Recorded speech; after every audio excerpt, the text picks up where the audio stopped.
stand clear of the doors. Por favor, manténganse alejado de las puertas. To those guests who've just joined us, welcome. Our next stop is the Magic Kingdom. For those of you standing, please hold on to the handrails throughout our journey and stay clear of the door. Stay clear of the door.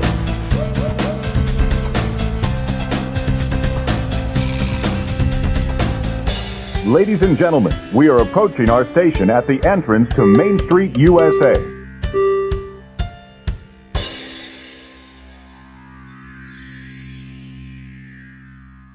Welcome aboard the Monday Morning Monorail podcast. This is Justin Monorail, and this is episode number 234. It's written right there in the notes of the Monday Morning Monorail podcast. Today is Monday, January the 6th. Happy 2025, Monorail fam. We all made it, and I know it's a year. We don't know what's going to happen, but we're going to get through this thing together, and one step at a time, one Monday at a time, and we are here to ease you into the new year. It's going to be a tough day getting back to work after all the holidays.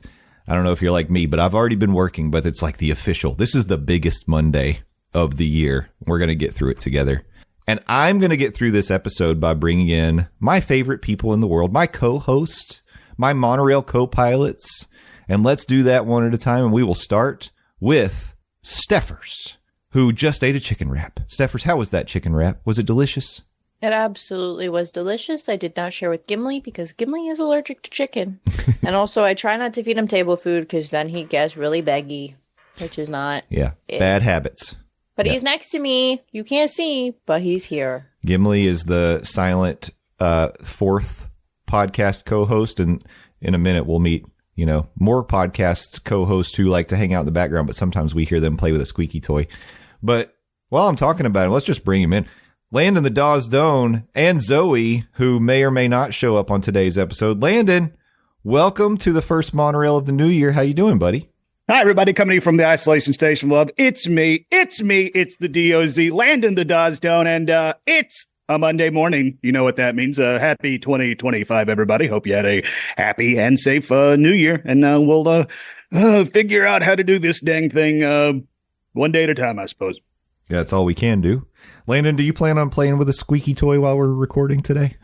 I don't plan on doing it particularly while we record. I know that doesn't mix well with a microphone. Also, Zoe gets very jealous when I decide to play with her squeaky toy. That's right. Yeah, those are Zoe's property. Keep your hands off. Does Zoe get to eat chicken wraps? If I'm not careful, Zoe will eat whatever she can find. And I don't know if she's allergic to chicken, but she too has a sensitive stomach. And sometimes, oh boy, does that lead to some bad outcomes, let's just say. Yeah. Yeah. Zoe does love French fries and tater tots, though. Oh. She'll sit next to me at the table when I'm having some French fries and tater tots when I'm deciding to veer off my diet a little bit. And she loves them so much, she'll beg and drool until she gets one. Oh, my God. I'm with Zoe on that one. I will beg and drool for French fries and tater tots. She's got good taste. I didn't mention it, but I, of course, also have a co-pilot here in the room with me. Yue is sitting quietly laying on her back. Oh, I mentioned her, so now she's getting up. She's coming over. Maybe she wants to say something. Yue, would you like to talk about chicken wraps? But we all have our little four-legged co-pilots with us, so that's nice. We don't often speak about them on the podcast, but they're always there. Just know this podcast, you only hear 3 co-hosts, but there are these lovable furry ones that are riding right along with us every time. Yep, come for the Disney news, stay for the Disney dogs, and Universal dog. And the Universal dog. And in the new year, as we get this thing rolling, we are going to be getting back to video podcasting. You're going to be able to go to Monday Morning Monorail on YouTube and watch the videos, and you'll be able to see at least Gimli. Gimli likes to make appearances on the screen, so you'll be able to see Gimli, if not the other 2 as well. He has his own chair, so he's like inclined to just come vibe and snore very loudly. He's inclined and reclined. And if you go check out Stephers' Twitch, Gimli not only has his own chair, he has his own camera. Gim Cam. He does. He does indeed. Yeah. Stephers getting back out there in the Twitch world, if you weren't already aware, playing the Final Fantasy games. Go check that out. Lots of fun stuff coming up in 2025, and it's kind of 2025 sounds like a fake year in my mind. In growing up as a Back to the Future kid, 2015 sounded like the future to me. So now, being 10 years past that, it's fake. These aren't real years, but they are real. And there's a lot of fun stuff that's happening around Walt Disney World. And we're going to talk about it on today's episode. Since this is the first Monday of January and the first Monday of the new year, I wanted to start things off just by talking about some refurbishments that are going on around the theme parks. And also, we do have some parties and after hours events that are happening this month. So if you plan on coming down to Walt Disney World, these are things that you need to be aware of. Some travel reminders and some heads up so you can plan your day a little bit better. So let's start over at the Magic Kingdom. As you know, there's a big refurbishment that's about to commence on Big Thunder Mountain Railroad. And the official first day of closing is today, Monday, January 6th. So most likely while you're here, you're not going to be able to ride Big Thunder. And I saw some pictures. There's a very large crane that's been put in place by Big Thunder. So they're going to start this work pretty quick. And it sounds like it's going to probably go into maybe mid to late spring. This is a pretty decently long refurbishment. Actually, officially, Disney said reopen 2026. So we'll see. We'll see if it's sooner or later. But pretty significant work on Big Thunder Mountain. The Astro Orbiter, as we mentioned previously, is going to be going down on the 13th, planning to reopen in the summer of 25. And then the Hall of Presidents will be going down January 20th, and we do not have a reopening date. I would assume it would be a few months later, maybe March or April, when that would reopen after refurbishment. Heading over to Epcot, as you know, Test Track is down because it's getting upgraded to Test Track 3.0, and currently the projection is late summer of 2025 for its grand reopening. In the meantime, the Grand Fiesta Tour is going down as of today, January 6th. And is planned to reopen March 15th. So luckily, by the time we do Living with the Landon in April, the Grand Fiesta Tour, if we're not sick of boat rides, the Grand Fiesta Tour will be open by the time Living with the Landon happens. Well, and it's good that Grand Fiesta Tour is going to be open for Living with the Landon, happening April 1st of this year. Oh my God, it's happening. Because Grand Fiesta Tour may actually be the backup if Living with the Land goes down. That's right. Yeah, good point. We should mention, if for some reason Living with the Land isn't happening, we're going to live with the Three Caballeros that day. So. Yes. Yeah. It just doesn't sound nearly as cool as Living with the Landon. So there's that. Yeah. We'll have all the merch on for Living with the Landon, and we'll be riding with Donald, Jose, and Panchito. Yeah, we will look the fools.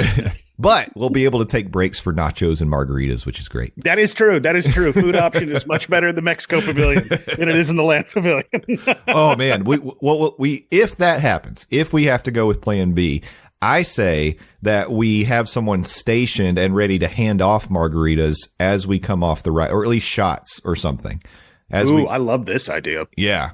It's like when you're running a marathon, you got people handing off the little cups of water. No, shots of tequila. We take a shot, back on the ride. And this is a marathon, what we're doing. So, we need our support. Oh, I love this idea. Why didn't we do Living with the Three Caballeros? Maybe next year. Next year. Yeah. For my 41st birthday. Yeah. Over in Hollywood Studios, we don't have anything that's going to be closed in January for refurbishment. But one thing to keep an eye on is, of course, what's going on with Muppets Courtyard. And then also watch Animation Courtyard as well, because we gotta check to see when, first of all, where's Bluey going to go? Is he going to show up in Animation Courtyard? We don't know. Or she. I'm sorry. I don't know if Bluey's a he or a she. Is Bluey a she? I think it's a she. Okay. Whoops. And then, I could be wrong, though, so, And then the Little Mermaid show as well. Stephers, did you have a thought on Bluey? Yeah. Bluey's a girl. I Googled it. Thank you. I knew I messed that up pretty much as soon as I said it. It made me question everything. Well, it's funny is we literally, I think, talked about Bluey last week, and we knew that she was a girl because I made the Blue's Clues comment about Blue being a girl, too. I know. And I think Magenta... Oh. Here we go again. We didn't learn our lesson last time, and by God, we're not going to learn it this time. Okay. Anyway. Now, my kids watch Blue's Clues, obviously. And so, by proxy, I ended up watching some Blue's Clues. But here's the thing. I always thought Blue was a boy, but whatever Blue was, I can guarantee you, they did like a live action puppet show of Blue's Clues. And when they did that, I think they swapped the gender of Blue. They're both girls. Blue and Magenta are girls, so they're just besties living their best life. Really, just paving the way for female friendship, or maybe more. I don't know. I don't really remember the end of that show. I don't think that they did all that, but they're both female. Why? It was a kid's show. Like let's not get into your Blue's Clues fanfic that you wrote.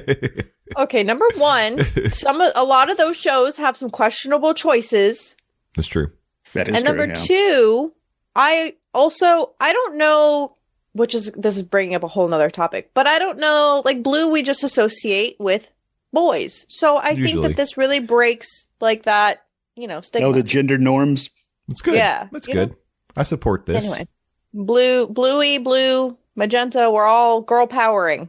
I'm showing my unconscious or subconscious bias by assuming just because they're called Bluey that they're a boy, and clearly, or Blue, clearly they're girls. So I apologize for everything I've ever done. All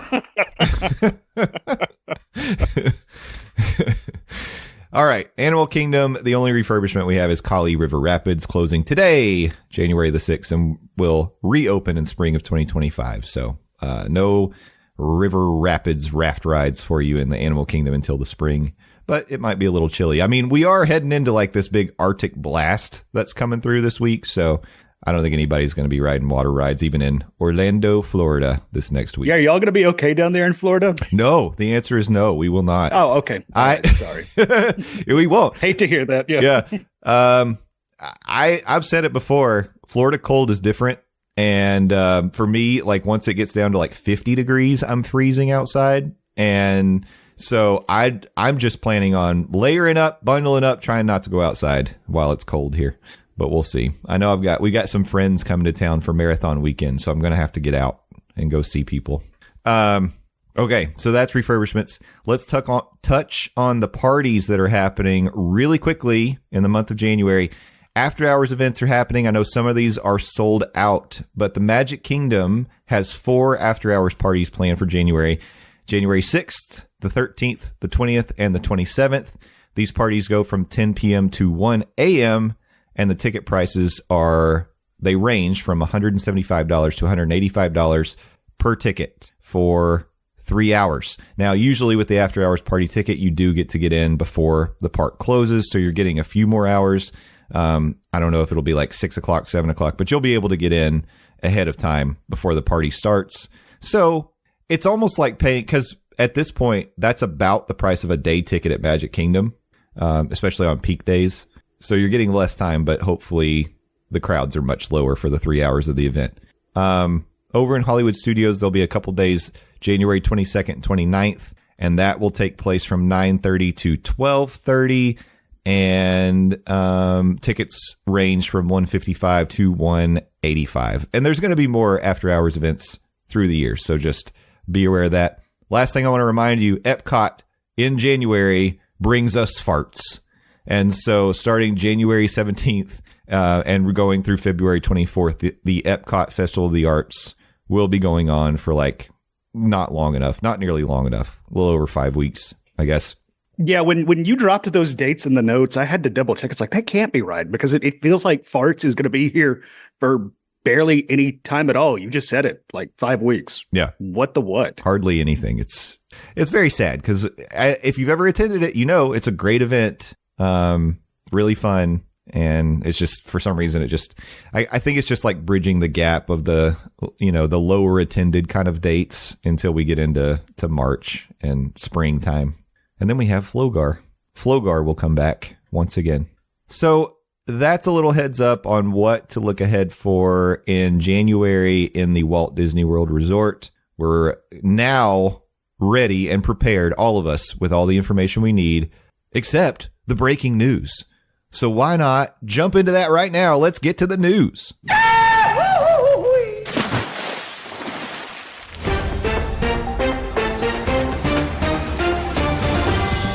That's right, dreamers, we're back again with the headlines from the Walt Disney World Resort.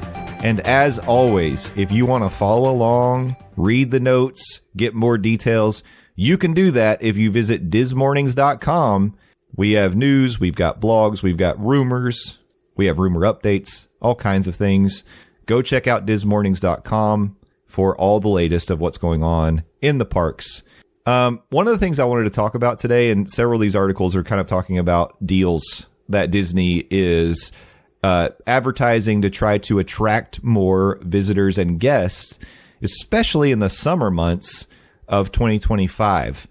One thing we talked about previously was the return of the free Disney dining plan for 2025. And we did a whole podcast on the different tiers, how you're eligible and what you're eligible for when you get the free dining based on where you're staying. But it is eligible. You can start booking this now, and it's for select dates in 2025. So guest booking a non-discounted package. This means you pay full price for your room. You don't get a room discount. And including a 3-night stay at a participating resort and a 3-day theme park ticket with the park hopper option. Getting that package will make you eligible for the Disney dining plan, the complimentary Disney dining plan. And this is available for arrivals most nights from May 27th to June 26th, and then July 7th to August 6th. Now, these are those sort of shoulder dates around like the summer months that they need to boost their guests staying at the resort. Also, keep in mind, Epic Universe opens May of 2025. So Disney is looking to try to pull in those guests who might be sort of gravitating towards Universal this year. And I think that, one of the things you can always look at when Disney starts throwing out offers, room discounts, free dining, that sort of thing, sort of, especially look at the dates when those things are thrown out. That's a little bit of an indicator of Disney looking ahead. They see what they've got on the books in terms of how many guests are staying at the resort. And then they're like, we need to throw something out to sort of get some people interested in coming down to the parks. So again, we did a whole podcast on the free Disney dining plan after they announced it was coming back. We talked about like the different things you're eligible for based on where you're staying and sort of the value there. I'll put the episode number in the show notes so you can go back and check that out if you want to listen to that and get all the details. But just heads up, you can start booking that as of now and get that package if that's something you love. And I know some people do. The other thing I was going to just mention really quickly is there's 2 other offers that are currently on the table, and these are discounted room offers. The first is for Florida residents. They're offering up to Disney's offering up to 35% on the room stay for select dates in the summer. This is most nights May 1st to July 31st when you book by February 24th. 35% off. Pretty decent for Florida residents if you want to do like a little staycation. The other offer that they've put on the table for annual pass holders is up to 40% for select dates in the summer. And this is available 40% from June 1st to July 31st, and then 35% on rooms for most stays May 1st to May 31st. And it's really, they've got a list of their eligible hotels. It's really all the hotels, except for the values are not listed. So if you're staying somewhere other than a value. I just wanted to give a little input. I have done a split stay because you made the comment about how the dates for these deals typically are lined up with the Epic Universe opening. I've done a split stay, and unless you're with a really large family that, has a lot of not necessarily hand holding, but it's just too chaotic to do a split stay, I actually highly recommend, especially if you're going to visit both parks, you could take part of that free dining deal. You could take part of like these discounts. And then you can get the best of both worlds. I've done that where I did a split stay at Universal and then went to stay, for our honeymoon. We did that. And I cannot complain. I mean, the Uber is the same as if you're going to the airport. So lugging all your luggage is, not super terrible.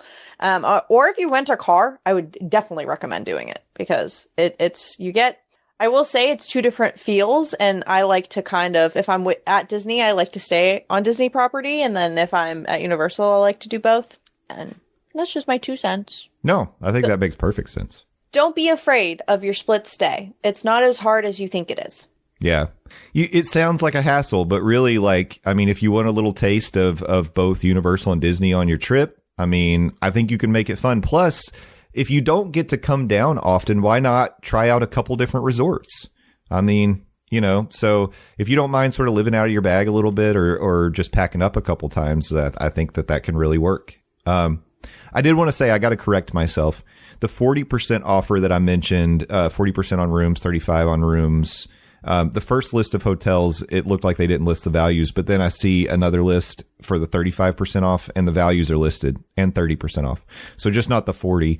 It just depends. Here's the thing. All this is complicated.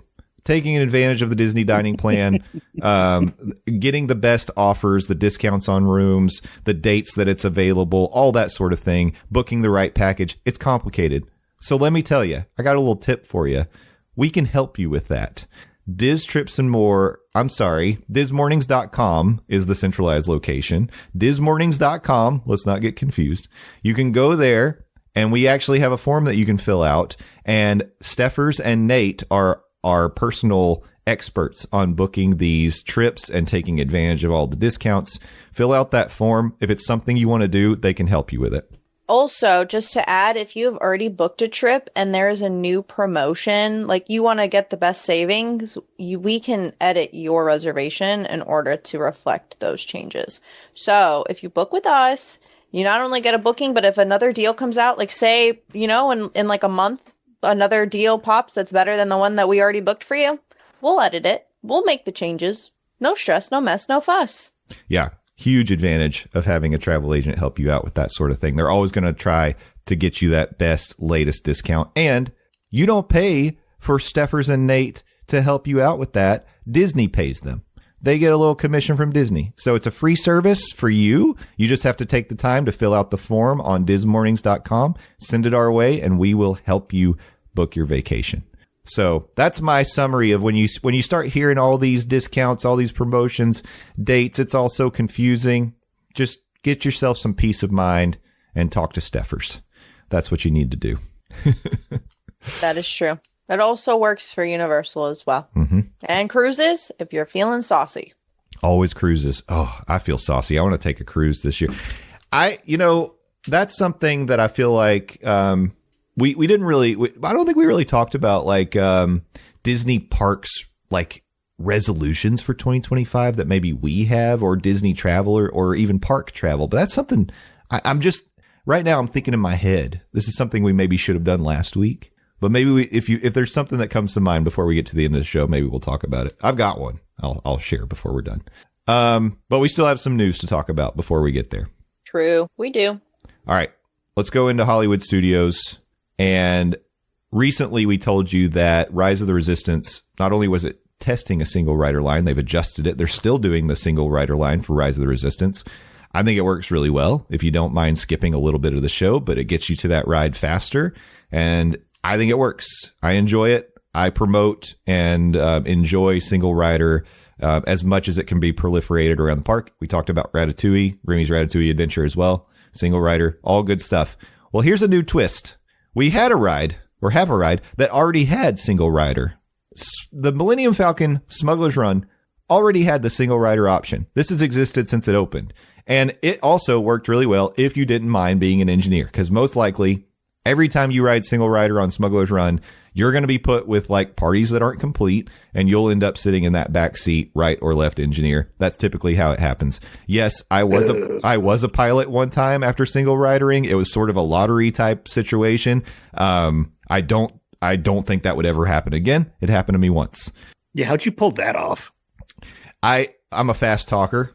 And there was it was very, very much like I was put with a group of four. One of the pilots was a woman who just didn't feel comfortable. She's like, she felt like too much pressure. She felt like she was going to do a bad job. She's like, I don't want to be a pilot. Before anyone else had a chance to say anything, I was like, I'll do it for you. I've done it before. And she was like, okay. So instead of anyone else in her party jumping in, I took it. Well, good on you. But I've actually been in parties with people who felt like, oh, there's too much pressure. I don't want to be a pilot. So I guess it's not that unheard of. But I mean, to Jay's point, I've said it on this podcast before. Yeah, single rider is available for Smuggler's Run, but unless you're okay being an engineer, I almost feel like even with the single rider, it's almost a waste of your time unless you just really want to be in the cockpit of the Millennium Falcon. Yeah. Because being an engineer is not a fun experience. It's not great.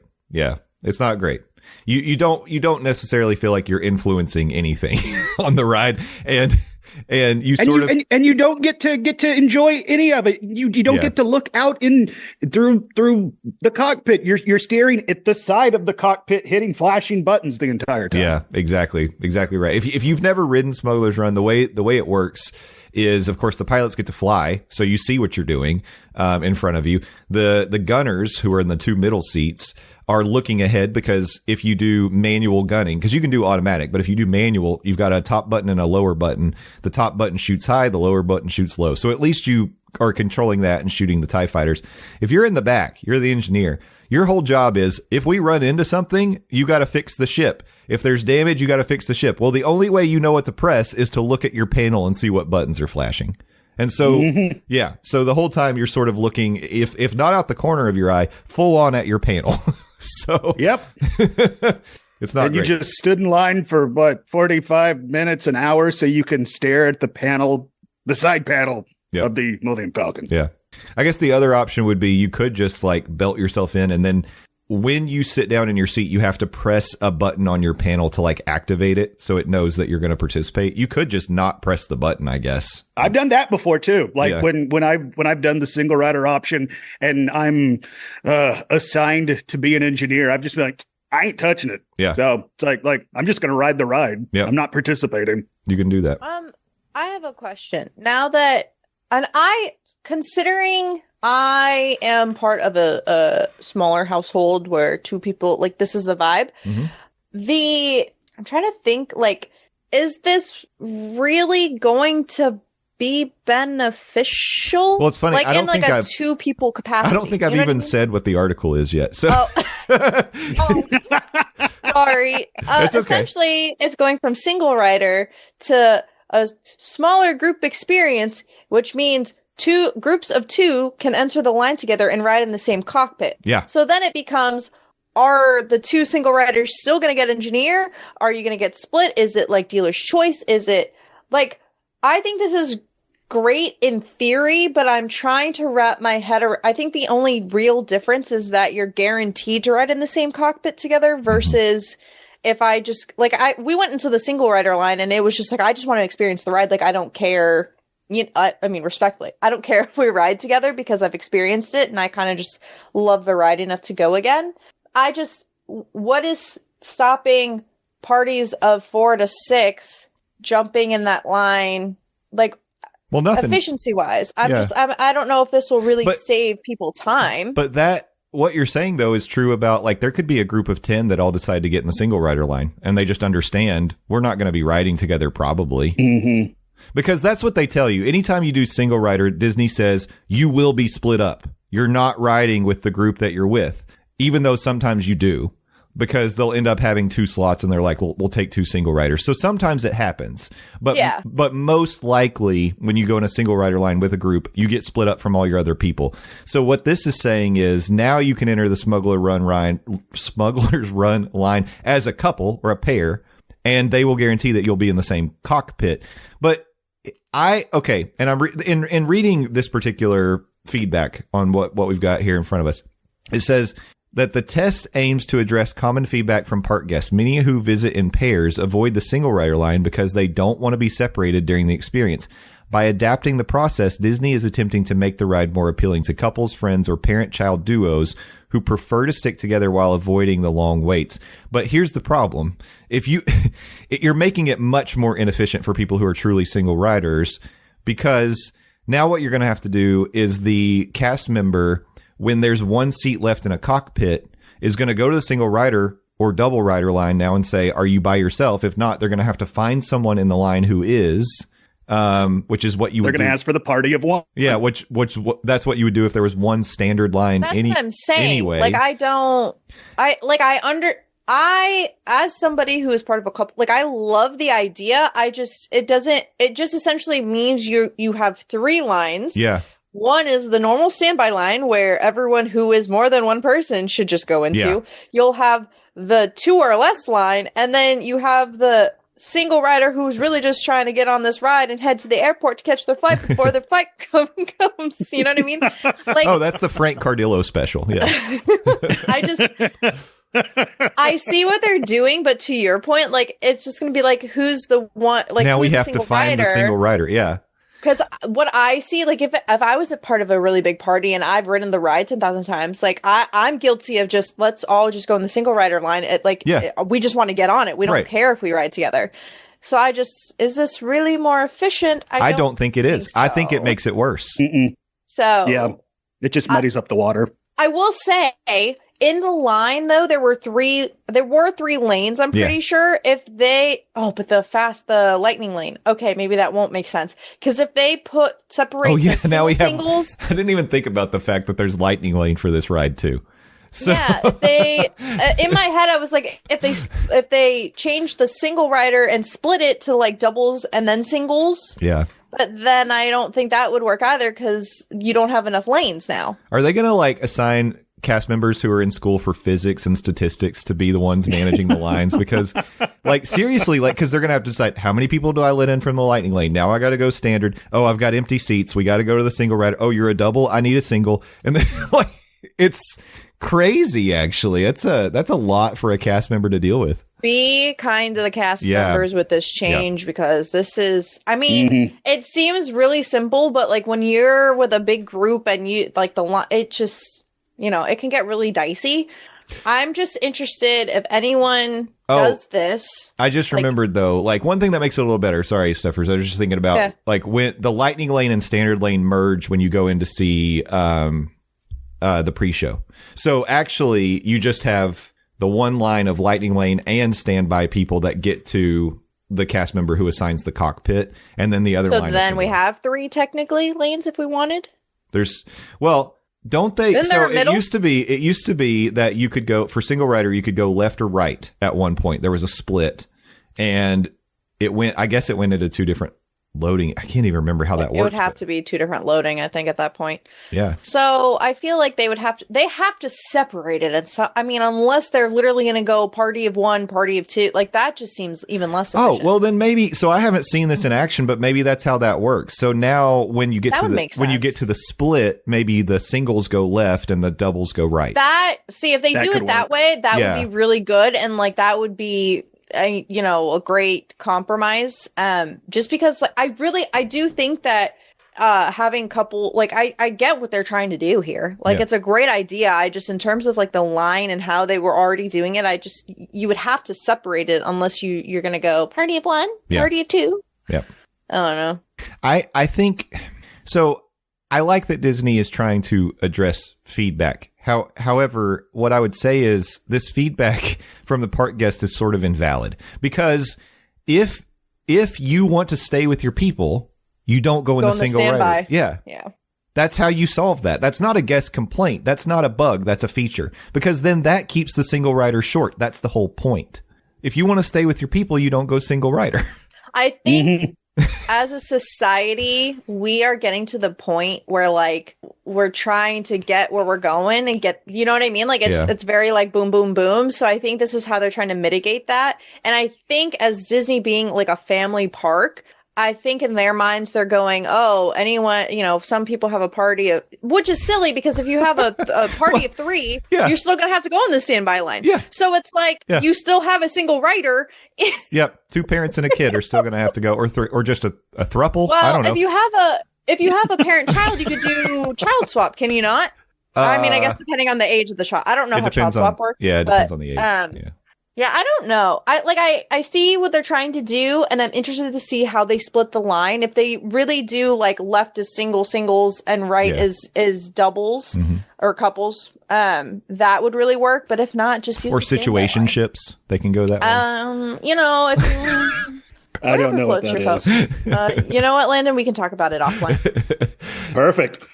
Well, it's funny because I feel like you could go down the rabbit hole of like, why not separate the queue into single, double, triple, quad? Because then you can build your cockpit pretty easily. That's what I'm saying, though. Like, I just feel like they're making more work for themselves, Yeah. and I know they're trying to boost client satisfaction. I don't know if this is efficient. I would have to see the way that they separate the line. Yeah, we got to see how they do it in practice. But yeah, it does make sense to me thinking about the fact that maybe they do split it up once you get to that split point. Yeah. That would make sense. Yeah, because then if you have like a party of 3, in theory, you just do like 2 and then, like you could pick from 1 and 1. You could do that. But I don't know how that would work in practice. So let us know if you... Or when you're in the single rider line, maybe you meet your soulmate and then you guys decide to go on the couple side. It could happen. Perfect. Yeah. Hey, the single rider line is just another opportunity to mix and mingle. Sure. That's how I go about it. Okay. Well, I think the jury's out. I think we can solidly say the jury's out on this one. It could be better. It could be the same. I just don't know how that's going to reduce wait times, I think is my thing. Yeah. I don't know. I wonder if you would think that maybe they've modeled something out. I wouldn't think that they would make this choice just like, well, willy-nilly. Well, let's let couples go. There's no other ride on property where this is true, where there's a couples line or a pair. I don't think this would work for every ride though, because I think that they're doing it with this because it is like a pod situation, and I think this lends itself better to this model. I don't think they could do. I mean, I'm assuming they're testing it for other rides, but I don't know what other ride this would work for. It would have to be like an odd seat count. Yeah, but they could do it. How many seats are there in Rise? Is it 4 across? It's 4, so it's 4. 8 in a little pod. Yeah. Mm-hmm. Yeah. Mm-hmm. Okay. But you could still do 2 and 2 because. You'd be in the, so they also say you'd be in this, you'll ride in the same thing, but you won't necessarily sit next to each other. Mm-hmm. Because you could technically do that with Rise too, but one might be in the front, one might be in the back instead of both of you next to each other. Mm-hmm. Like there are ways it could work. I don't know if it's really efficient, like timing wise. I'd like to see someone wait in the on both lines and see like if it helped in any way. Yeah.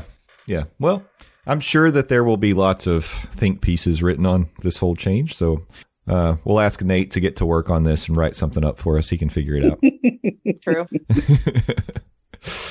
All right. So the last thing, I put this last because I thought this might be kind of a fun thing to end on today. And it's the fact that there are guest surveys circulating around for Walt Disney World guests that are starting to ask some questions about a very popular property that Disney has acquired through their purchase of 20th Century Fox.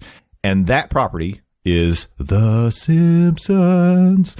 So, according to the word on the street, Disney is asking guests what kind of experiences, lands, or attractions they might want to have that incorporate The Simpsons. Very interesting.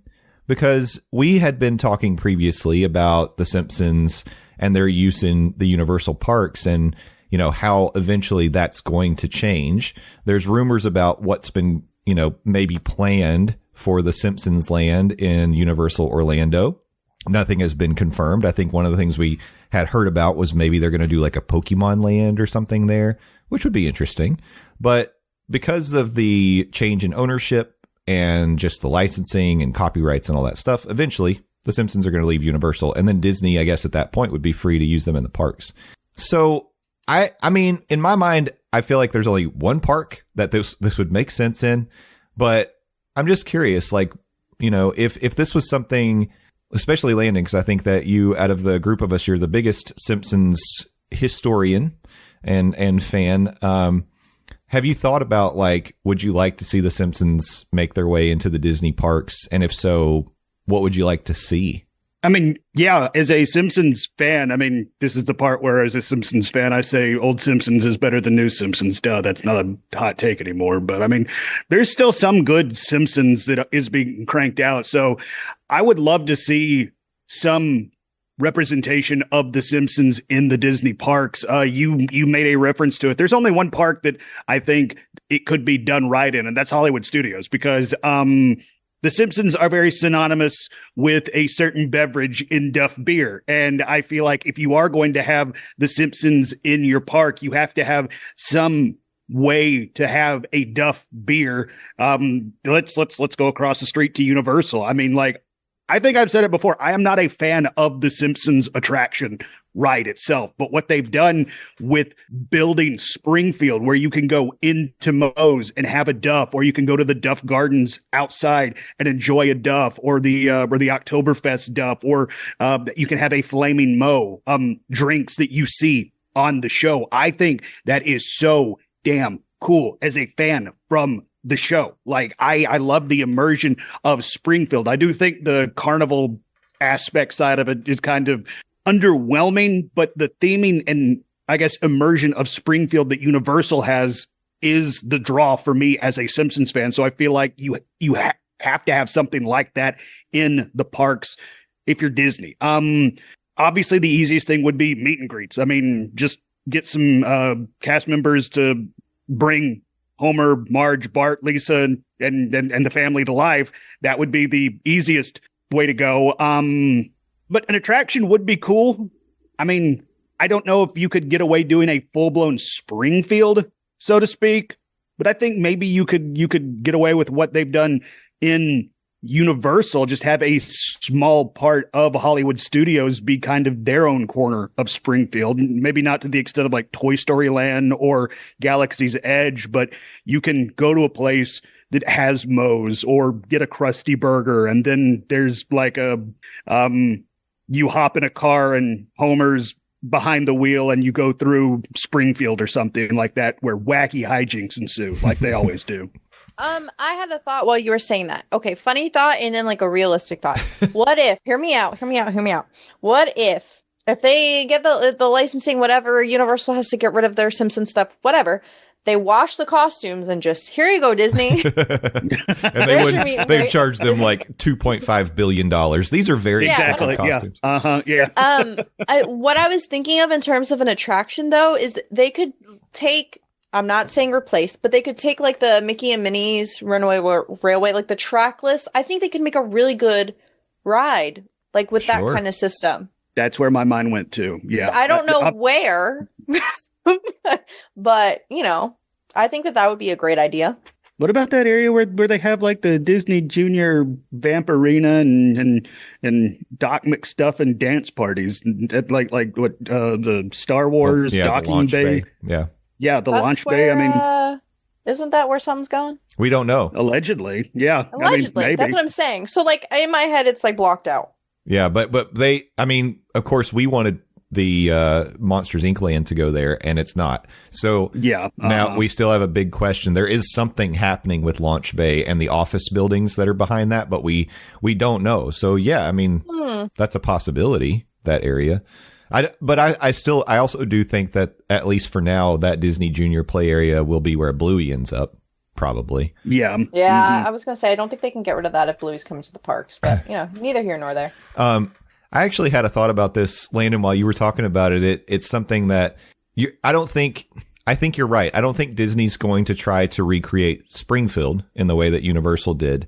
But one of the things they could do, if they decided to not take themselves so seriously and go a little meta, is do an attraction or some sort of a themed area where it's like the Simpsons go to Disney World.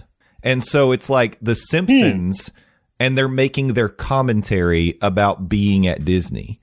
I think that could be fun. Yeah, I think that could be a fun way to use them, and it would be a unique way to use them in the parks. And I think you have to have a Moe's.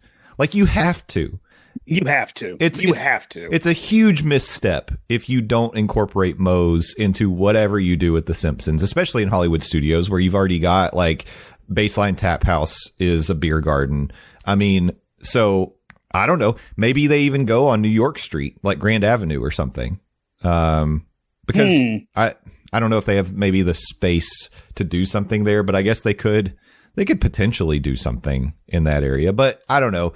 I think you do have to have that as your food and drink outlet, and then what you do at the attraction could be creative and fun, and it doesn't have to be, oh, let's just experience a Simpsons episode, because that's sort of like already been done, you know?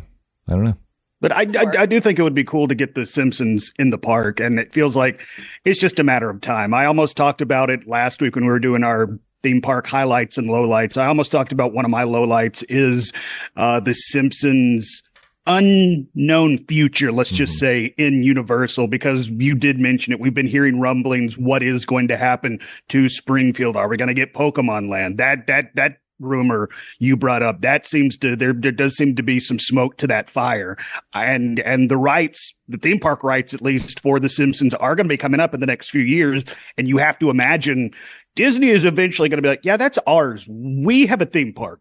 That's our property. We're going to use our property in our theme park. Of course, then we can start also talking about what's going to happen to Islands of Adventure with their whole Marvel land too. That's another can of worms, but we're not going to get into. But I do think eventually we are going to see representation of the Simpsons in the Disney parks. And as a Disney fan and a Simpsons fan, I'm looking forward to it.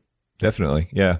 More of our beloved characters and experiences in the parks is always a good thing. And I know we talk sometimes about like original ideas that aren't based on IPs, but I like a good mix of both. And I like bringing in, you know, these lands, characters, storylines, plots of beloved, like I said, beloved characters and properties. It's all good. And I mean, it's not the draw that it was back in the day, but still to this point in 2025, that's going to take some getting used to. The Simpsons is one of the most iconic animated shows of all time. Full stop. Of all time. Remember Kanye? No, as a matter of fact, I don't. Yeah, I agree. It's got staying power for sure.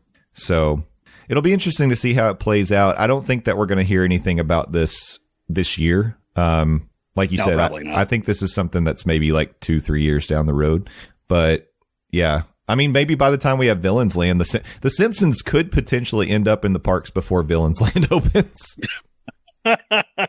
Oh, that'd be a fun bet. What happens first?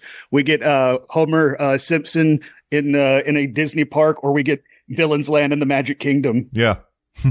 I really like at Universal, I like that they have that Simpsons RV that comes out and they step out and meet and greet like around the RV, because it's the Simpsons on vacation, which essentially I guess is the idea I'm talking about with them at Disney. But I wouldn't mind if they did that same sort of a meet and greet.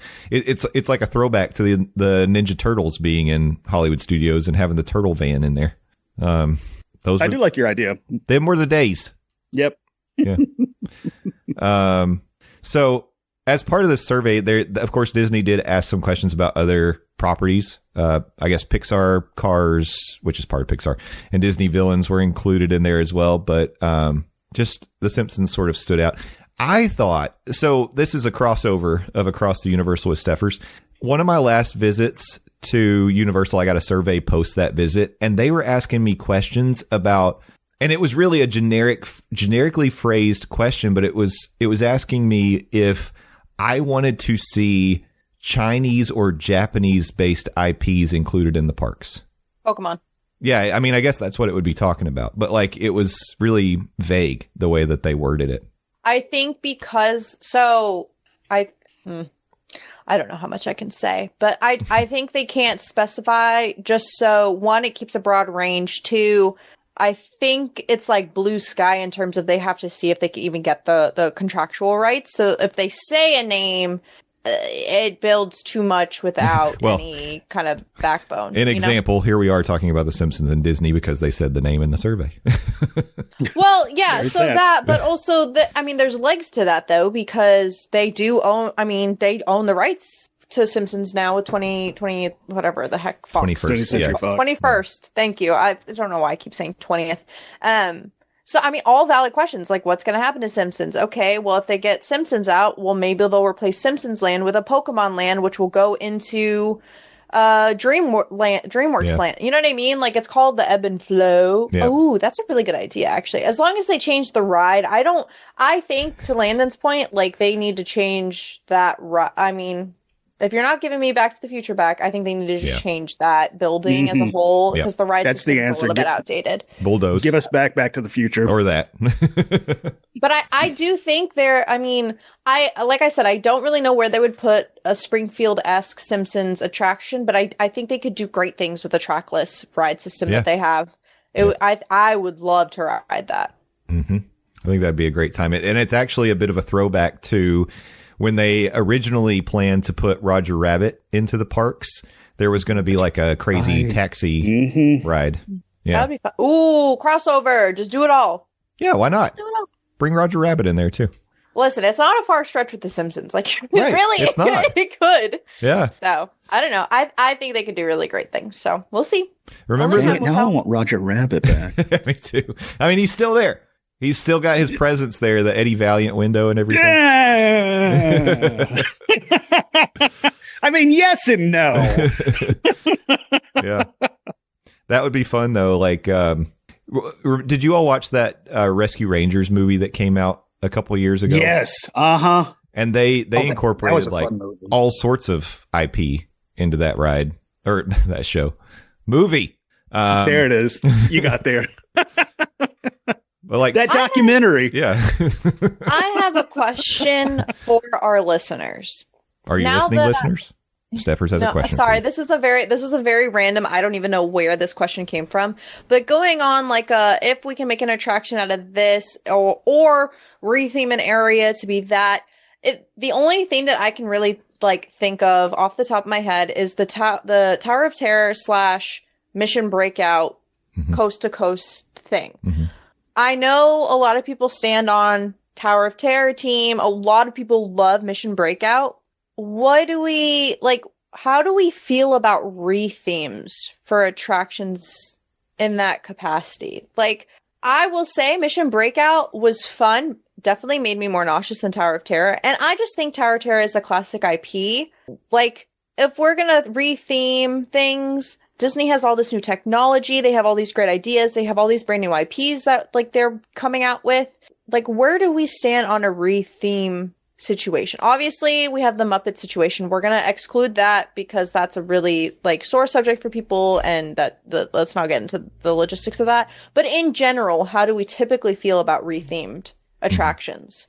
Yep. Do you prefer them to just be rethemed and have the bare bones foundation, or let's think money is not like a problem here, or do we scrap it and have like a new bare bones or a new complete idea? It's like the dinosaur to Indiana Jones debate. Yeah.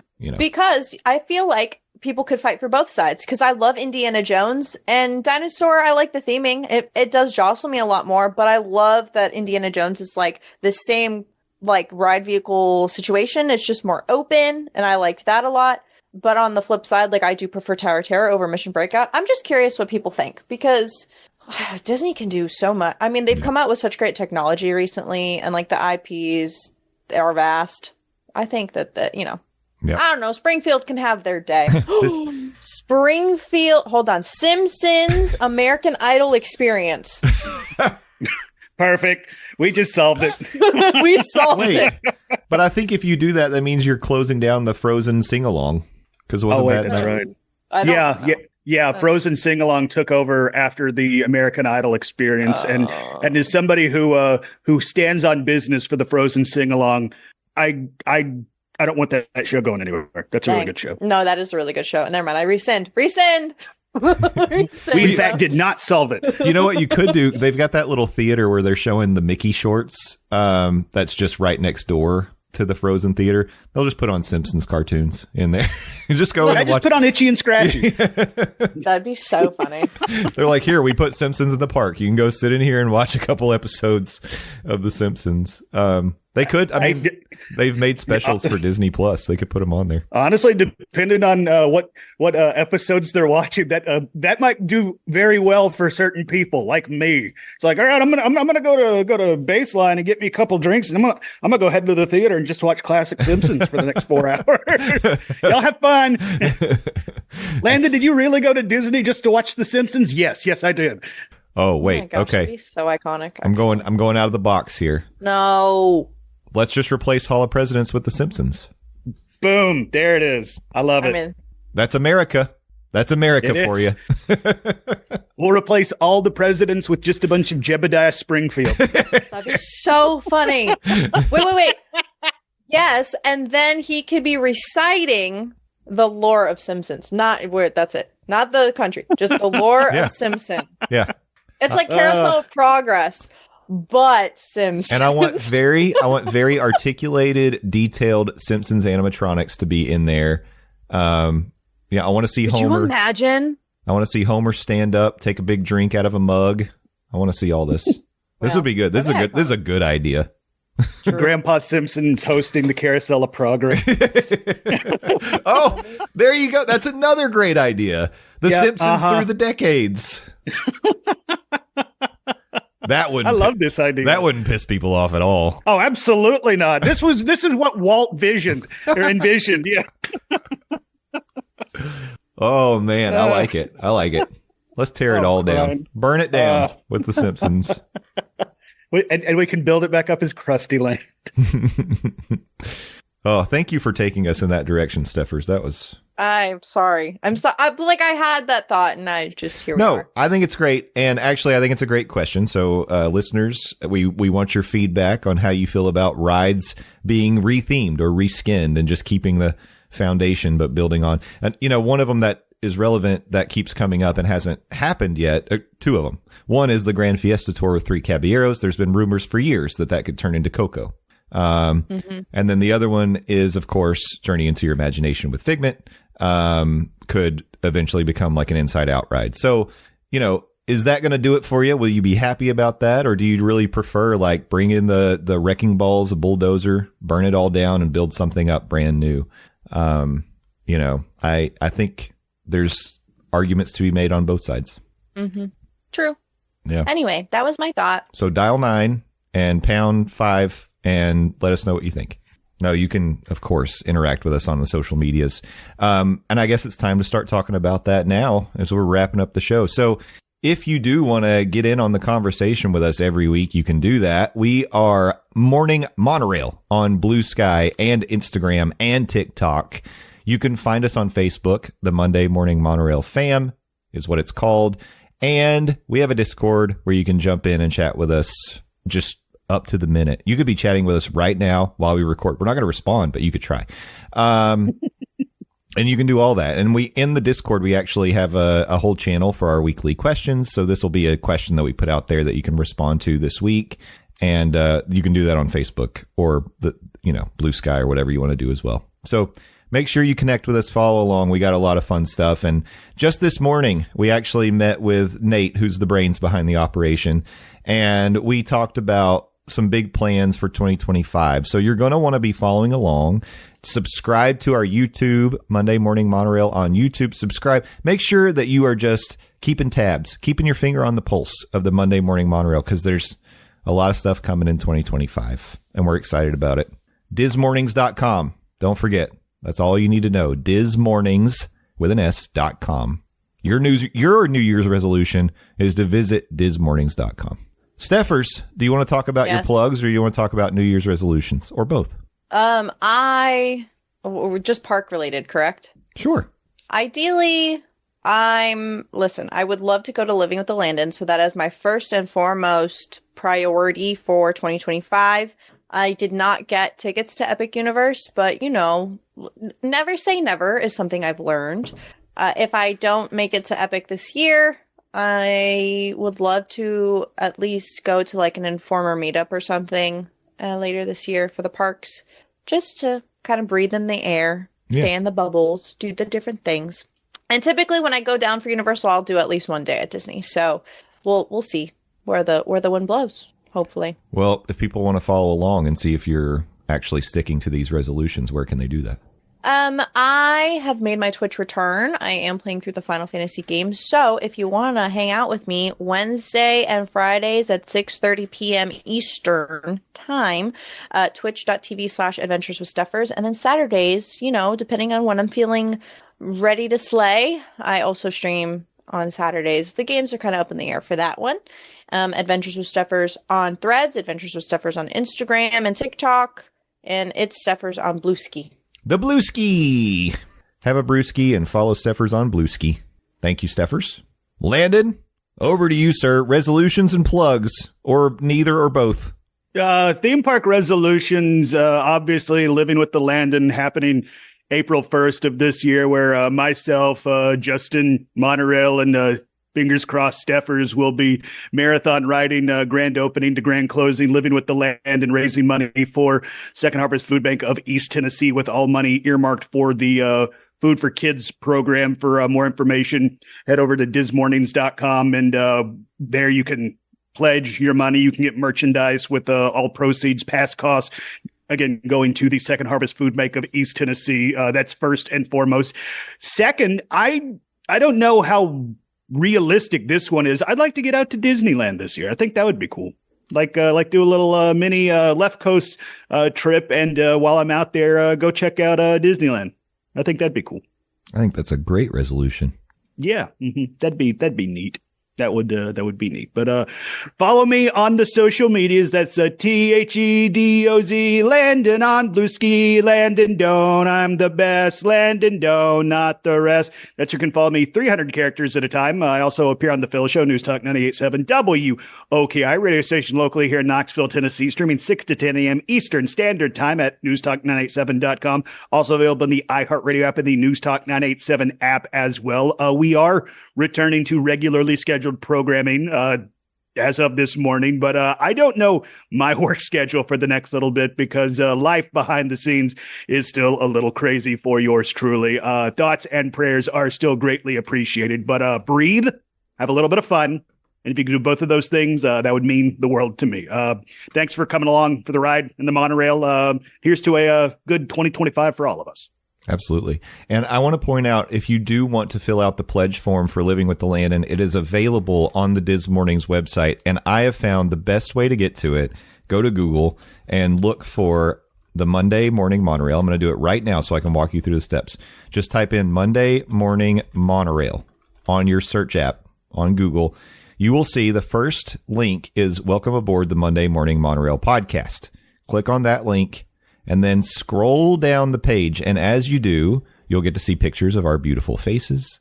And you will also find Landon's section where he talks about living with the Landon, where there's a link where you can click on that and you can grab some merch, or you scroll down a little bit further and you'll see there's a section that says support a great cause. You enter your first name, last name, email, and the amount pledged per ride. So let's say, for example, you wanted to donate $100. Well, don't be cheap. $1,000 for every ride that Landon does on Living with the Landon. On the day, April 1st, 2025, Landon rides Living with the Land 20 times. I mean, that's a measly $20,000. That's easily affordable. Now, if you're more like me, a regular person, maybe you want to do like $5 per ride, okay, or less, whatever you want. Anything's acceptable. $1 per ride. Easy math. 20 rides is $20. We will email you after the event and let you know how many rides Landon completed, and we'll give you instructions to make your donation. So we've already started getting forms. I appreciate people who are submitting their pledges. Please get out there and do that before we get to the big day. I mean, you could even do it on the big day, because then we can just get back to you and let you know afterwards. But appreciate all that you're doing. If you've grabbed merchandise already, you're the best. You're our favorite members of the Monorail family. And, you know, I think you're amazing just for being here with us every single Monday morning. Do me a favor. I want each one of you, if you like this show, if you're enjoying it, make a resolution. Tell one of your theme park loving friends about us. We would really, really appreciate you spreading the word. Word of mouth is like the strongest, best way to grow your anything you're doing. So I think that, like, getting those little words of mouth, talking, you know, bringing on your friends onto the monorail would be an amazing thing for you to do for us. And we're going to keep on trying to do our best to bring you the best content every single week. And that is our pledge to you. But regardless of all that, thank you for being here. Thanks for being a listener. We love you all so much. Happy 2025. We'll talk to you next week. And until then, thank a team member. Thank a cast member. Be excellent to each other and party on, dudes. We'll see you next time. Bye-bye. Okay, bye-bye.